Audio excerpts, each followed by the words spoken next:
नमस्कार दोस्तों, दूसरे टी20 मुकाबले में भारत के गेंदबाजों ने एक बार फिर से किया कमाल, लेकिन बल्लेबाजों ने पूरी तरह फंसाया। 166 रन के लक्ष्य का पीछा करने उतरी थी भारतीय टीम, लेकिन 78 रन पर ही आधी से ज्यादा टीम पवेलियन लौट चुकी थी। लेकिन फिर उसके बाद तिलक वर्मा ने अकेले अपने दम पर पलट दिया पूरा ही मुकाबला और अंत में इस मुकाबले में इस टीम ने जीत हासिल करके सीरीज में अपना दबदबा बनाया। तो क्या है दूसरे टी20 मुकाबले का पूरा हाईलाइट, बताएंगे दोस्तों आपको हमारी इस वीडियो में। लेकिन दोस्तों, अगर आप भी तिलक वर्मा और टीम इंडिया के बहुत बड़े फैन हैं तो इस वीडियो को दिल से एक लाइक और चैनल को सब्सक्राइब कर लीजिएगा। दोस्तों, दूसरे टी20 मुकाबले में भी भारतीय टीम ने टॉस जीतकर पहले गेंदबाजी करने का फैसला किया और इस मुकाबले में भारतीय टीम ने अपनी पहले 11 में दो बड़े बदलाव किए। रिंकू सिंह और नीतीश कुमार रेड्डी की जगह पर ध्रुव जुरैल और वाशिंगटन सुंदर को टीम में जगह मिली और वहीं इंग्लैंड की टीम बल्लेबाजी के लिए मैदान पर आती है। लेकिन हरदीप सिंह आते ही पिछले मैच की तरह इस मैच में भी पहले ही ओवर में फिल सॉल्ट को 4 रन के स्कोर पर बाउंड्री पर कैच आउट करवा देते हैं और इंग्लैंड की टीम को केवल 6 रन के स्कोर पर ही पहला बड़ा झटका लगता है। फिर उसके बाद विकेट का साथ निभाते जॉस बटलर आते हैं, लेकिन पिछले मुकाबले की तरह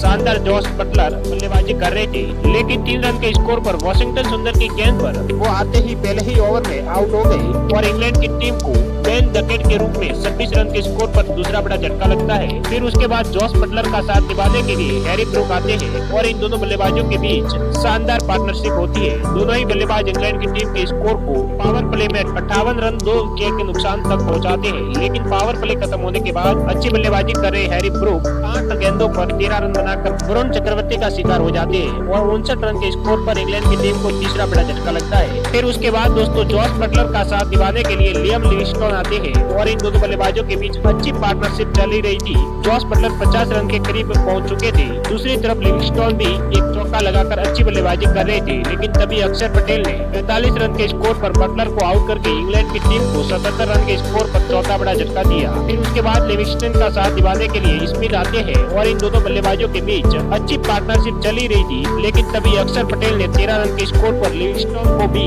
बाउंड्री पर कैच आउट करवा दिया और इंग्लैंड की टीम को 90 रन के स्कोर पर 5वां बड़ा झटका दिया। फिर उसके बाद स्मिथ आते ही शानदार 2 छक्के लगाते हैं और उनका साथ निभाने टेड ओवरटन आते हैं, लेकिन अभिषेक शर्मा अपने पहले ही ओवर में 22 रन के स्कोर पर स्मिथ को भी आउट करके इंग्लैंड की टीम को 104 रन के स्कोर पर छठा बड़ा झटका देते हैं। फिर उसके बाद ओवरटन का साथ निभाने के लिए कार्स आते हैं और इन दोनों बल्लेबाजों के बीच अच्छी पार्टनरशिप होती है, क्योंकि आते ही कार्स अच्छी बल्लेबाजी करते हैं। 3 छक्के वो लगा चुके थे, लेकिन दूसरे छोर पर वरुण चक्रवर्ती ओवरटन को 5 रन के स्कोर पर आउट करके इंग्लैंड को 136 रन के स्कोर पर 7वां बड़ा झटका देते हैं और ओवरटन के आउट होने के अगले ही ओवर में कार्स भी 31 रन बनाकर आउट हो जाते हैं और इंग्लैंड की टीम को 137 रन के स्कोर पर कार्स के रूप में 8वां बड़ा झटका लगता है। फिर उसके बाद जोफ्रा आर्चर और आदिल राशिद के बीच शानदार पार्टनरशिप होती है और ये दोनों बल्लेबाज अंत तक बल्लेबाजी करके इंग्लैंड की टीम के स्कोर को 165 रन तक पहुंचाते हैं और भारतीय टीम की तरफ से अक्षर पटेल और वरुण चक्रवर्ती ने 2-2 विकेट लिए। उसके अलावा अभिषेक शर्मा, सुंदर,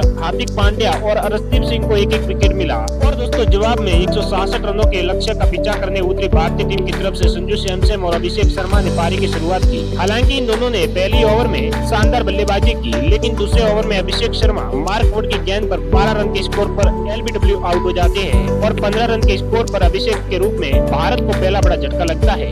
फिर उसके बाद संजू सैमसन जोफ्रा आर्चर की गेंद पर एक चक्का लगाने के चक्कर में वो भी 5 रन के स्कोर पर बाउंड्री पर आउट हो जाती है और 19 रन के स्कोर पर संजू के रूप में भारत को दूसरा बड़ा झटका लगता है। फिर तिलक वर्मा का साथ निभाने के लिए सूर्य कुमार यादव आते हैं और इन दोनों बल्लेबाजों के बीच शानदार पार्टनरशिप होती है। दोनों ही बल्लेबाज पावर प्ले का खूब फायदा उठा रहे थे और भारतीय टीम को 50 रनों के पार पहुंचा चुके थे, लेकिन तभी छठे ओवर में सूर्य कुमार यादव भी कार्स की गेंद पर 12 रन बनाकर बोल्ड हो जाते हैं और 58 रन के स्कोर पर भारत को तीसरा बड़ा झटका लगता है। एक छोर पर दोस्तों तिलक वर्मा अच्छी बल्लेबाजी कर रहे थे। फिर सूर्य कुमार यादव के आउट होने के बाद ध्रुव जुरैल बल्लेबाजी के लिए आते हैं और इन दोनों बल्लेबाजों के बीच भी छोटी सी पार्टनरशिप चलती है, लेकिन तभी ध्रुव जुरैल भी 4 रन बनाकर कार्स की गेंद पर आउट हो जाते हैं और 66 रन पर भारत को चौथा बड़ा झटका लगता है। फिर उसके बाद तिलक वर्मा का साथ निभाने हार्दिक पांड्या आते हैं। हार्दिक पांड्या आते ही पहली ही गेंद पर चौका लगाकर पारी की अच्छी शुरुआत करते हैं, लेकिन हार्दिक पांड्या भी ओवरटन की गेंद पर 7 रन बनाकर कीपर के हाथों आउट हो जाते हैं और 78 रन के स्कोर पर भारतीय टीम को यहाँ पर 5वां बड़ा झटका लगता है। अब तिलक वर्मा का साथ निभाने वाशिंगटन सुंदर आते हैं। तिलक वर्मा 35 रन बनाकर नाबाद रहे थे और भारतीय टीम को 53 गेंदों पर 80 रनों की जरूरत थी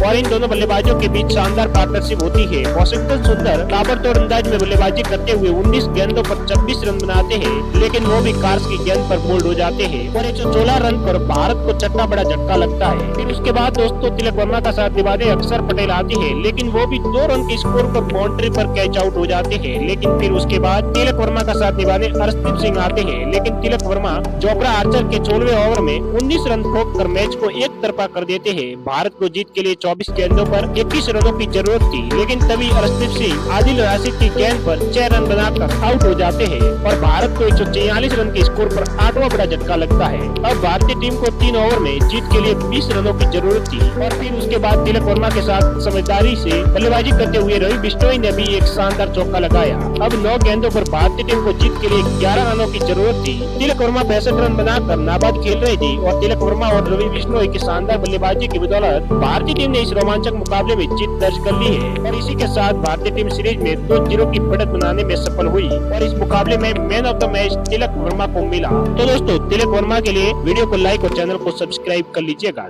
धन्यवाद।